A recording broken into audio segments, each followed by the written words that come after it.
From Asia News Weekly, this is Asia Now.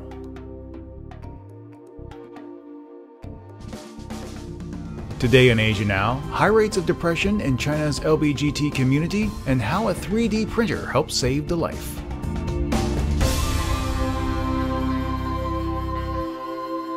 Greetings from Seoul, South Korea. I'm Steve Miller. A new report consisting of over 1,600 participants in China's LGBT, that's the lesbian, gay, bisexual, and transgendered community, found that 58.21% of teenagers and 49.03% of adults are prone to depression, higher than the national average. The report was conducted via social media, websites, and offline. Over 60% expressed a desire to change the negative emotions they have about their sexual orientation and identified problems with interpersonal relationships, self-confidence, and self-identity.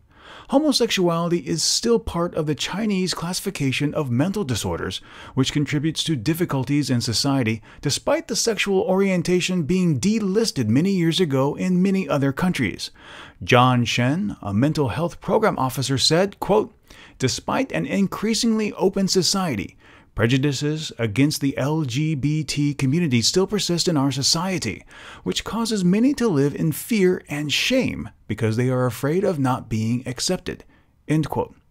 I find it odd that in the 21st century, some are still at odds with different sexual orientations. The Kinsey report showed the human spectrum of sexuality 60 years ago, and every species of mammal exhibits same-sex attraction behavior. Fang Gong, director of the Research Institute of Gender and Sexuality at Beijing Forestry University, said that conversion therapies exist due to prejudices in the psychological medicine field. But why do you think such prejudices still exist towards members of the LGBT community? Is sexual orientation a choice, or is it natural? Leave your thoughts on our website, our Facebook page, or Twitter.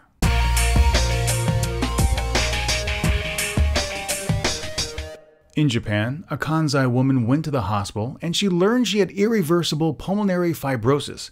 Now that's a firming of the lung tissue, and in cases like these, patients need a lung transplant or they'll die.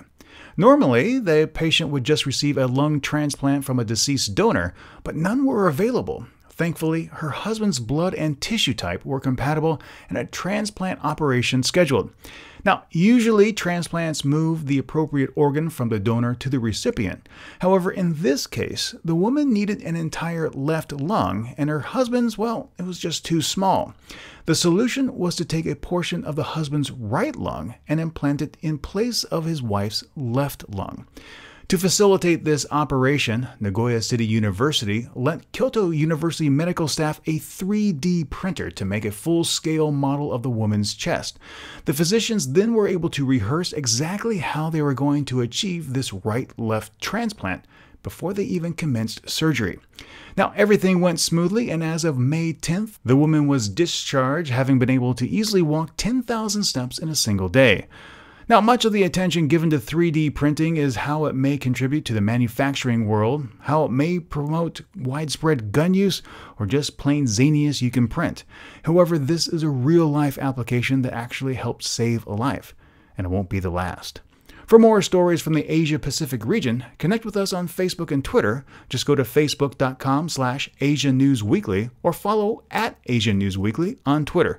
And also don't forget about our other podcast, Asia News Weekly. For Asia Now, I'm Steve Miller.